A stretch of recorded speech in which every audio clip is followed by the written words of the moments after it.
Dana. Um, had a couple days here working with Romeo. He's doing really good.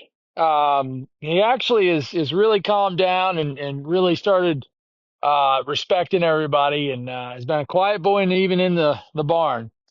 Um, I just wanted to show you some of the things I've been doing with him. There's not a whole lot here, but just we're getting him built up to where we can put a saddle on him. It's not too far down the road. He's not doing so good here. He's supposed to be standing still. There we go. He's a little worked up because of the drone. I got the drone up there. It's got a slight hum to it, so I think he's a little cautious to that. But um, the thing that I've been working on him here is, starting to communicate, right? Starting to have a language. He was like a an ape. I mean, worse than an ape. I don't know. He's just a grizzly bear.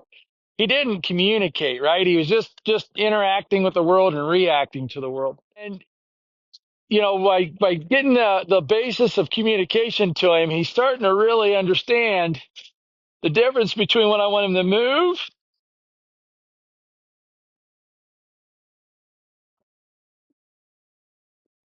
and then indirect, right? So we he's been doing really well at this. So then I start teaching him his body parts, right? So there's his shoulder. I'm driving him here at the middle of him, so that's his rib cage. And then I'm stopping him on his hind end, right? Hind end. And those are the three parts of his body, okay? So we got shoulders, ribs are out and drive forward. And then we're going to stop on the hind end with the hips. And what this does is start the communication of directing the shoulders for direction, driving from the rib cage, and stopping on the hind end. Okay, and those are all things we want when he's finished riding, a finished riding horse. So we got a basic little lunge work in here. So that gives me a kind of a place to put him every day that he knows what he's doing. He can find comfort in it. He feels confident that he knows the answers. And that's what, how we want this to be. Except for when he ignores that hind end. There we go. Good. But by working over his body like this, he's not so sensitive. So he's not protecting himself, right? And then, this all works in harmony to where, yeah, I'm getting what I want by teaching his body what to do, but also I'm touching it every day, so he's less sensitive. So he's more domesticated, more handleable. So this lunge is just a base point. The rest of his career of how to, is it something he can do with confidence and not have to guess. It's also teaching him that when pressure is applied, not just to move away from it, but that there's always an answer, right? There's always some way to do something to do to get the pressure to stop. And that's, a really important part of the next parts that are coming here. I was talking about the lateral here, and what I need to do is use this to help soften his body. His body's soft, his mind's soft, right? Body stiffens up. See there how he just stiffened up? Guess what? His mind's up to no good. So I'm just applying pressure here through this rope halter. And the question stays the same. There he's trying to say, well, what if I do this? What if I turn my neck to the outside? That don't work. What if I move my shoulder? That doesn't work, right? I just stay on here until we get the correct answer, which is him flexing his nose to the inside, rolling his neck over, and stopping his feet. Right there. Good. And that's where he gets the release.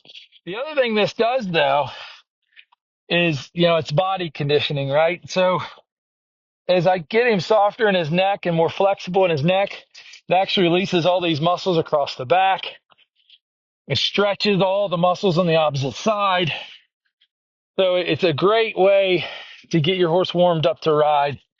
and go to work, And he's come a long way. He's checked off a lot of boxes here that, I'm starting to think about looking a saddle on him and getting there. Um, but, until I can feel safe, because especially a horse that has some age like this, if he gets stiff in this neck and I can't bring his neck around, that could be a rodeo real quick. So I want to just soften him. Good, right there. Good. That was a good boy. Okay. I want to go back to those feet. I'd like to see him lead with his feet here a little bit. So just apply some pressure. Good. I like how he just stepped there. Good boy. So good, good, good boy. Good boy. Good boy. Good boy. Look at that. Good boy. Good job. So he's doing really well with this stuff. I'm very impressed with how he goes about these things. Good boy. Good back. Good job. So, I think this guy just kind of got lost. He didn't it's not that he meant to be so cruel. It's just some of the things I'm doing with him. And I'm just gonna keep working here and kind of going, every day I'm gonna add something a little new and just keep checking the things off the box that he needs to know to ride. Good boy. But he is really kind of turning out like I thought he would with his personality. He's kind of a sweetheart.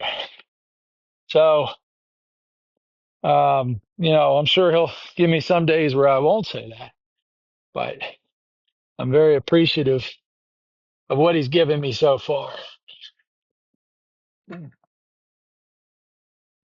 job. Good boy.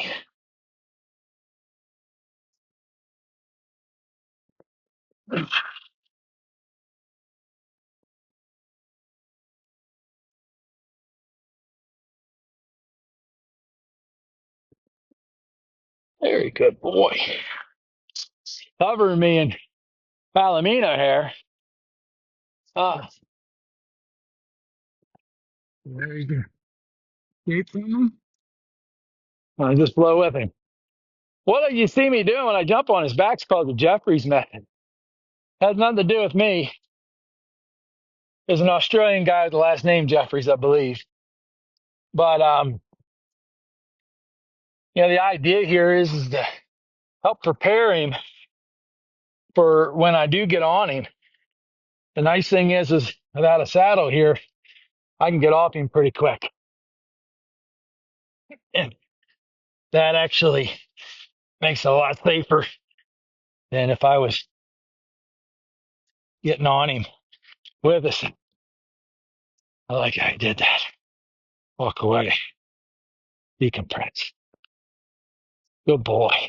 He's been a really good boy, but we know that he has a tendency to use that again.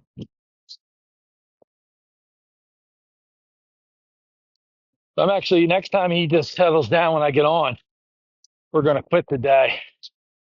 I don't want to push him into thinking that this is a fight. Oh, boy.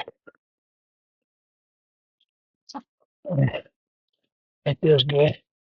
Right there's a good boy. Good. All right, there he gets quitted.